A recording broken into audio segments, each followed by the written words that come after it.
Well, hi there, my name's Simon Rice and welcome to this webinar on assessing depression in men.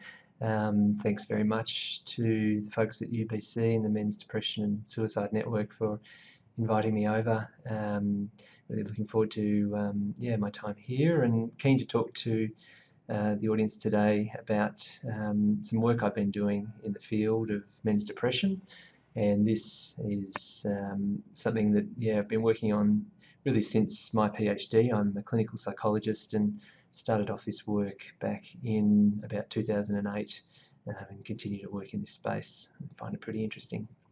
So I'll, in terms of the presentation in general, I'll just give a bit of a brief overview about some background factors related to men and depression, talk about the assessment of depression in men and some particular scales that are available now, and then just give a bit of a summary of kind of where things are up to and next steps.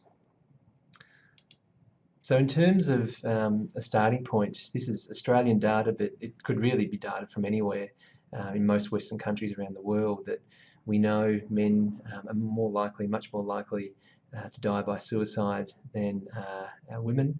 And these rates are, as I said, really pervasive, and this is one of the things that's really stimulated this line of work, that how can we better capture and better assess and better support men who may be at risk of suicide, so that they're not, and society and their families and communities are not adversely impacted by that tragic event. By looking at some of the qualitative data that we've had for some time now, when men talk about being depressed in their own words, they used some consistent terms, and so some of these have come up in recent studies, that feeling like it's not possible for them to feel feelings of vulnerability, that they're more likely to use substances, whether that's alcohol or drugs. They're much more likely to avoid help seeking in some of those times, and that there's a bit of a tendency to kind of fall into other symptom traps like overwork and aggression, and sometimes irritability and anger. And so some of these studies are kind of a bit of the starting point for this work, and I'll pick up on some of these threads later when we talk about some of the subdomains that we might want to consider when we come to assessing depression in men. Thinking broadly though, there's something about being a man that kind of indicates or suggests a need for there to be a bit of a social proof about demonstrating manliness or masculinity. And there's some great papers by researcher Vandello around this theme of precarious manhood. And essentially, in these series of studies that were done, it was concluded that whereas womanhood is really the result of something that's natural and permanent and biological, manhood is often something that needs to be earned and proved, and therefore can potentially be lost. And so this kind of proving manhood through public kind of displays is kind of this notion, so that Vandello's work showed that in a series of experiments that were replicated, that when there were these challenges to this kind of notion of masculinity and a man's manhood, these really kind of incited displays have really needed to prove themselves in various ways. And I think that's an important marker when it comes to things like depression and mental health in general for men, that it's not necessarily something that comes easy from a help-seeking perspective. In terms of some of the kind of theoretical literature, we know that males and females acquire lots of gendered attitudes, cultural norms and behaviours and ideologies around what's appropriate in terms of gender-based behaviours. And we also know that certainly within dominant Western kind of societies, that there's a strong emphasis on traits around masculinity of stoicism and competitiveness and inexpressiveness. And I think work over the last almost 2 decades now has shown that these are factors that have a strong impact on the way in which symptoms can express, but also the way in which help seeking can be sought or not sought. And Anne-Marie Lemkula's work has really shown that some of these factors can be really powerful barriers to the help seeking process for men. On the slide, on this particular slide, there are some images of relatively recent help-seeking campaigns that have been run at national levels in the United States, in Australia, and the United Kingdom around what depression in men kind of shows like and can feel like. And kind of borrowing back on some of those terms that was presented in the qualitative slide earlier, there are themes here around men feeling angry or irritable, not being able to kind of necessarily be around others, or feeling like they need to engage in lots of drinking and alcohol and things like that, or losing control. And I think the interesting point is that these are not the kind of behaviours, symptoms that are considered in current diagnostic checklists. So if we think about the DSM or the ICD, so we've kind of got this strange perspective going on now, where we've got these national kind of mental health campaigns advocating this is what depression looks like in men, but we've got our diagnostic system that doesn't necessarily align with that. One of the first groups to really tackle this problem were in Sweden, and they developed the Gotland Male Depression Scale and published this in 2002. And this is the paper that really piqued my interest in the field. And so so I started to read it and got a bit of a sense of what some of the items were that were being assessed by the Gotland Male Depression Scale. And this is the most widely used measure of male depression in the field to date. There are a couple more, and I'll talk about those in a moment, but this was the first, and I think by consequence of it being the first, it's been the most widely disseminated. But as I started to read through some of the items, I kind of got a sense that maybe psychometrically there might be some problems going on here. And if I can just bring your attention to question 11 here that's on the screen. So this asks participants to rate this particular question. So during the past month, have you been engaging in overconsumption of alcohol and pills in order to achieve a calming and relaxing effect, being hyperactive or blowing off steam by working hard and restlessly, jogging or other exercises, under or overeating?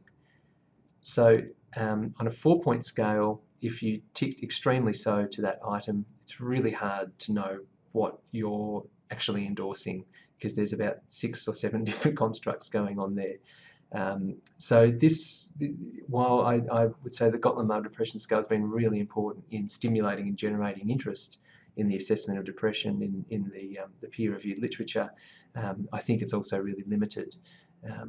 And so the first study that I kind of undertook in my PhD was, well, to test out some of the statistical validity underlying the scale. And lo and behold, found that from a confirmatory factor analysis perspective, that the two-factor model was a really poor fit to the data. And then it also ran a number of subsequent models, and they were also really poor fits to the data. So the conclusion being that substantial modification is really needed to that scale. I hinted before that there are other measures of male depression available, and another one to draw your attention to is the Masculine Depression Scale, developed by Magevsevich and Addis, Clark University. And I think there are lots of benefits about this scale, but one of the things that limits its use is that it's fairly long. So it's 44 items in total, and within those 44 items, it only has 2 different subscales, an internalising and an externalising. So based on this work, I was interested to really kind of try and stimulate a bit more research and try and push the field by developing a scale that was more multidimensional in its nature, but also a bit briefer. So there was a greater likelihood that it could be used in primary care settings. One of the strongest pieces of evidence that depression might be differently in men comes from a 2013 paper that was published in JAMA Psychiatry by Lisa Martin. And this was interesting because it was the first kind of really large-scale epidemiologically robust study that started to kind of consider that, well, if we build in some kind of more alternative ways of thinking about depression in men, does that actually change the rates of depression diagnosis? And lo and behold, this study found that the gender differences in diagnosis of depression disappeared when you built in things like irritability and anger into diagnostic decision making. And so this paper's already become quite a landmark paper in the field, and I think, you know, this is the kind of work that we need to show, and we need this kind of rigour around the work that we're doing. So coming back to the scale that I developed, which was the Male Depression Risk Scale, or the MDRS for short, I followed a very structured development in putting the scale together. And so really there was across 8 different steps, and within that there was a focus on really evaluating the items and optimising the scale length, done with studies of both males and females. And so we'll talk in a bit more depth about the scale itself now. And so in the first iteration of the scale, so I used exploratory factor analysis to develop it. So some of this is getting quite technical, but I'll try and make it as applicable as possible. But basically, what I developed was a large pool of items, so about 80 items, put them out to expert review, and then went through a rigorous process of whittling down those items. Because I knew that most of them, the vast majority of them, wouldn't necessarily be, high loading or, genuinely reflective items of the constructs that I was keen to measure. But what I found in that first analysis was that there were 7 different subscales. And so the first one was emotional suppression, which sometimes I refer to as being distress, but kind of tapping into a similar dimension of kind of trying to ignore feeling, upset, and but feeling upset being a core domain there. Also, drug use and alcohol use, anger and aggression, somatic symptoms and risk-taking. And then there was also, at this version of the scale, a 2-item subscale for interest in sex. But really, I was concerned because it doesn't make a lot of sense to have a 2-item subscale within a broader scale. And I wasn't convinced that was going to make it through to the next iteration of the scale. So initially using an exploratory component to work out what the scale was, and then at the next level using a confirmatory set of statistics. And so firmly from a kind of a scale reliability perspective, you can see that the male alpha and the female alpha values are reasonably good there, with the exception of a couple of the scales for females in particular. So in total, at the next iteration of the scale, it ended up being a 22-item scale, and then it was assessing 6 different symptom domains, and this is the scale items in its entirety. And so one of the other factors that I was keen was to make the items as brief as possible and use a fairly basic level of English, so there wasn't a high degree of complexity. And for the most part, each item really just focusing on one kind of core domain. And in terms of the stats that were done, so using a confirmatory factor analysis process, so once again it's getting a little bit technical, but the fit indices, which is what you come out with when you do CFA analyses, effectively you're looking at the CFI, so there are values down here, CFI, TLI, SRMR and the RMSEA values. They've got key criteria that you're trying to achieve, and typically the CFI and the TLI values in large samples, you're aiming to get about 0.95 or above. And so it wasn't quite there, but it was above the 0.90 level, which is typically considered reasonably good for smaller samples. And in this particular sample, I had 258 males. So I was kind of confident that, from a statistical kind of validation model, that the scale was looking pretty reasonable and not in too bad a shape, and certainly much more robust than the Gotland scale, which the confirmatory factor analysis inventories were much lower for the Gotland scale. So then after that, I was also keen to get a bit of a sense of how the scale looked longitudinally over time. So I'll go to that next slide now. So I was looking at the difference across effectively 12 weeks, but I think the mean time elapsed between time 1 and time 2 data collection was actually 15 weeks. But what I was keen to see was, well, how static are the relationships between the variables, and so the correlations between time 1 and time 2. And you can see that all of the correlations, well, they're significant and in the moderate to strong range, which is saying that these are items or constructs that are relatively stable across time. And once again, you can see in the first green box there that the subscale reliabilities, at least for the total score, were really good overall. The risk-taking scale for females was a little bit on the low side, so I think that's really suggestive that risk-taking is probably more of probably more of a robust construct for males, or at least the items that were assessing it in this study were. The other key point about this slide is that the MDRS is really quite robust in relation to the PHQ-9. So that's a widely used measure of depression, and essentially it just maps onto the 9 symptoms for major depressive disorder from the DSM.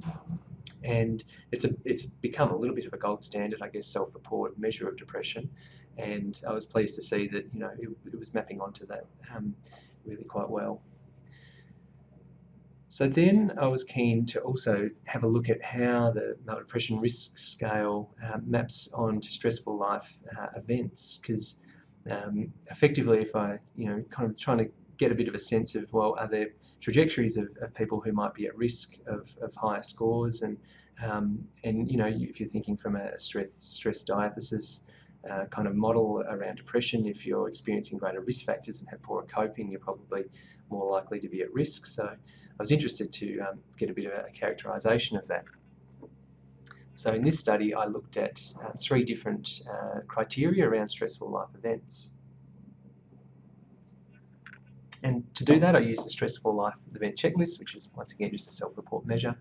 And based on that, I created 3 different categories. So people in the low category of stressful life events in the last 3 months, so preceding the first rating. So they had no negative life events, or none that were at least on the checklist. Those in the low moderate range, and they had each at least 1 negative event with significant distress associated. And that particular group had a score that fell within the mild depression range on the PHQ-9 for standard internalising depression. And then the most interesting group to look at from this perspective were the moderate to high group. And so this is a group that had greater than or equal to 2 negative events in the recent 3 months that had caused them significant distress. And this group fit within the moderate depression group clinical cutoff rating on the PHQ-9. So based on that, you can see there's certainly some face validity in these groupings based on standard depression ratings. So as I said, the moderate to high group is the one to keep a particular eye on. But if we think just about getting a bit of a snapshot around what those stressful life events were, you can see here that they were fairly significant events that, you know, death of the first degree relative, job loss, pregnancy termination, major disappointment, serious chronic illness, severe relationship problems, or serious financial difficulty. So they weren't just, you know, kind of mild events. These were quite significant events that were going on in people's lives. So to start with, I'll present the results for the PHQ-9, and then I'll show the results for the male depression scale. So here you can see 3 different graphs. Firstly, the bottom of the page looking at low stressful life events, then middle, low, moderate stressful life events, and then at the top is the moderate to high stressful life events. And you can see that, particularly for the moderate to high stressful life events, there was no difference between the males and females at time 1, but at time 2 there was a trend level difference, or almost a trend level difference, where males were scoring higher on the PHQ-9 than for females were. So perhaps there's a bit of an effect of coping there. And if we move on to, I'll move on to the next slide. And so here is where we see the impact of the male depression scale, where there is a significant interaction, but there's also a simple main effect for gender at both time 1 and both time 2. And so you can see the blue line there that males are on top. And these were fairly large effects, consistent, or sort of moderate to large effects, I suppose. But the emphasis being that, you know, there's something kind of characteristically differently going on for males and females in this group that are experiencing significant, or, you know, 2 or more significant life events in the recent three months. And the way that males and females are responding to that in terms of their scores on the MDRS, and that's different compared to the low and the low moderate range. So I was kind of interested to see that, because it kind of suggested that there may well be something to this construct of kind of externalizing depression around, anger and aggression, risk-taking, substance use as a coping strategy, in particular for males. And so perhaps this is really suggesting that there's something going on in that kind of early phase of distress that may be a precursor to depression, or maybe a particular feature of depression for men in a way that it may not be so much for women. So the other thing that I'm keen to talk about is some new Canadian data so that we've been working on in partnership with the Men's Depression and Suicide Network researchers. So thanks to John and John for making this available. And so just a word of warning, this is so far unpublished data, so things might need to shift a bit as we work it through the peer review process, but still pretty interesting in its own right. So the first slide that I'll show is data from 1,000 Canadian men, so this is part of an online representative sample matched on age and province to the Canadian census. And so the male depression scale was used in this study, so I was really keen to see whether the scale held up in a different sample, in a different national sample, because all the work done presented previously was collected within Australia. And so here, this is a slide showing some of the confirmatory factor analysis inventories for the male depression scale, the 22-item version, and you can see that the CFI and the TLI values, which are the kind of main indicators of model fit, were pretty good. They didn't quite hit that 0.95 rating, but often they don't in kind of scale validity research using confirmatory factor analysis. But I was pretty confident and pretty comfortable with those values. But I also tested a competing model, and I didn't include the emotional suppression or the distress subscale, because that was the one that probably had the lowest amount of evidence, kind of supporting evidence backing it up. And by excluding that item, the scale did actually meet those commonly accepted indices.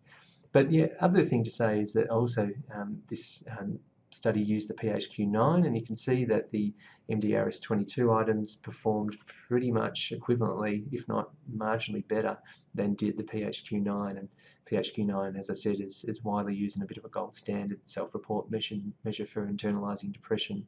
So based on that, I was pretty happy with how things are working for the scale, and I think this shows that it is a measure that can be used in context other than Australia, and certainly valid in the Canadian population, and all the other psychometric data in terms of scale reliability and the correlations were all in the right direction and all looked very robust as well.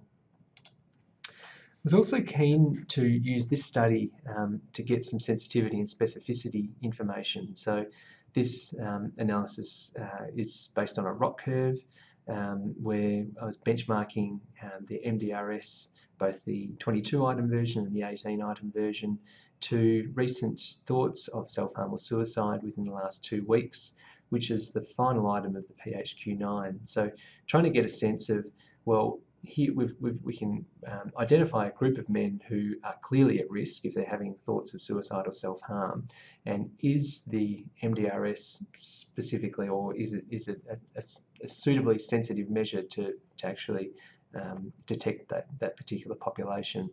And so a ROC curve analysis considers 2 things: a sensitivity, which is correctly identifying the condition, and specificity, which is correctly identifying the absence of the condition. And based on the stats that came out of that analysis, both the MDRS, the 22 item, and the 18 item were considered to be good at categorising, correctly categorising groups of men into that particular group. That said, it didn't quite hit the excellent range, but I think good is not too bad.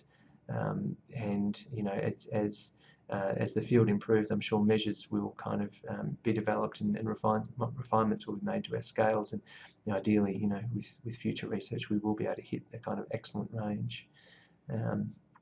And yeah, so there are the stats there to kind of support that.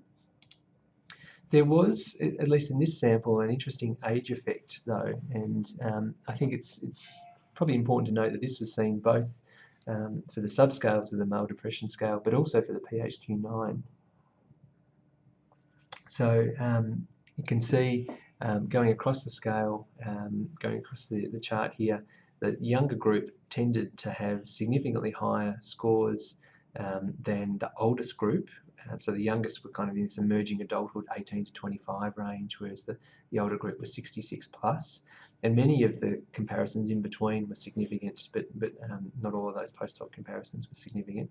But there was certainly a strong effect between the two bookends of the age distribution. And yeah, it was also seen for the internalising depression as well. So there might be something about this particular stage of life where there might be a bit of an ageing out effect, especially for the externalising depression features. The next slide looks at some specific questions related to suicide risk.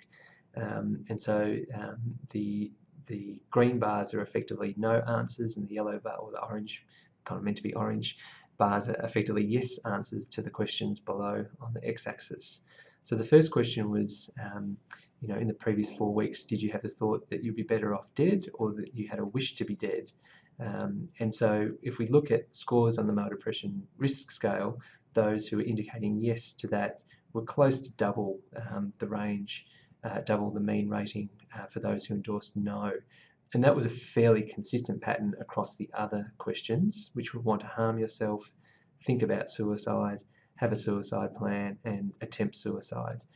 And you'll note that as you go through, the ends change as people respond to those questions differently. So that final question there, attempt suicide, suicide is a relatively low prevalence event, which is a good thing. But even to have 13 attempt suicide in the last 4 weeks from a sample of 1,000 is relatively high, and certainly of concern. But you can see that those, in terms of face validity for the male depression risk scale, those who are scoring higher are much more likely to have endorsed those items as well. And then if we look across the entire range of the subscales, and I'll just draw your attention to a couple of these points here, there were clear differences, especially for the attempted suicide group in terms of drug use, and that was a very strong effect, and also risk-taking. We're seeing really strong magnitude effects there, and also for want to harm yourself in terms of risk-taking. So I think we can have fair degree of confidence that these elements of the male depression risk scale around distress, substance use, anger, somatic symptoms, and risk are really suggestive that there can be underlying kind of risk states going on for this sample of men. Whether the same patterns hold for women would be an interesting question, an interesting study in its own right. And I'd be very keen to look at that and do that at some stage in the future. So now we'll start to kind of think about wrapping up. So in terms of implications, a few points to make here. So the presence of externalising depression symptoms is almost certain to hinder recovery from an individual who's experiencing low mood states, and it may even exacerbate co-occurring any sort of prototypic depression symptoms. So there is concern about these, and I think there should be clinical and research attention directed to them. There's also, I think, a significant risk that some of these externalising symptoms around substance use or anger or risk-taking may interact with an underlying impulsivity that an individual might have, and that in turn may indeed escalate suicide risk and also confer other risk relative to health and interpersonal relationships. And I would argue that I think there's probably a pretty good reason why we should be starting to include some of these symptoms in general clinical assessment in primary care settings. And if we were to do that, we might get a little bit more successful in capturing groups of men who might not necessarily be assessed or indicated as meeting risk kind of states through our typical kind of symptom scales, whether it's a PHQ-9 or the K10 or other measures that might be used in primary settings. And I think another point to be made is that perhaps there's something about these kind of externalising symptoms that might be a special feature of depression in particularly at-risk men who may meet major depressive disorder presently or might meet it in the future. And as indicated before, this might be kind of an early kind of trajectory indicator that there's something going on for this particular group. So, well, some other things to consider in the kind of when we're assessing and thinking about men with depression, well, we know that initial contact is going to be really critical, so that any first experiences with the mental health system, we need to make sure that they're positive, that we do our very best to engage men from our earliest kind of contacts. And we certainly know that socialisation can impact on presentation. Really important to think about things like anger and aggression in how men are presenting to services and how services respond to those kind of behaviours, and whether they're geared to respond in a kind of a therapeutic way or whether they respond in a punitive way. And there's also an important component of turning our attention to risk assessment as well. And I think also important to think about traits around entitlement, arrogance and narcissism, because I think this is a space where we'll start to see some really interesting work. And I know that David Keeley's done some great work around pathological narcissism and externalising behaviours. So all good things for us to be thinking of. And also I think there's a risk that we can go along the lines of pathologising masculinity without truly understanding some of the strengths and the benefits around masculinity, and so I think a lot more work needs to be done along those lines as well. So in terms of summing up where we are at practice, I think we need to start to move some of these ideas away from the fringe to make sure our science and our methodology and our research is really high quality, so that we can start to get a bit more traction with some of these. And I think we also need to focus on targeted approaches that we engage in with men and boys. And really pleased to say that at least within Australia, the Australian Psychological Association's in the kind of final stages of endorsing some ethical guidelines for working with men and boys. And assessment is part of that, so that there will be consideration that depression can present in alternative ways for men. And also thinking about how we can sway government thinking and policy, so submissions to government, and we're involved in leading some of that work in Australia at the moment. And I think an important point is that we need to work together, and I think international collaborations and partnerships are really critical to that. So any work that we can be doing kind of to leverage the work that we're doing in each of our areas of the globe is a really powerful way to kind of team up and to get momentum going in the field. And so, in closing, Will Courtney, one of the main theorisers in the space, a quote from him is that the most powerful men among men are those for whom health and safety are irrelevant. And so, if that is to be true, then I think it's important that our assessment and our conceptualisation of men's distress should really start to bear that in mind. So with that, I'll head to my last slide, which is really just saying thank you. And if you're ever in my neck of the woods, which is Australia, don't hesitate to drop me a line. I'd love to see you.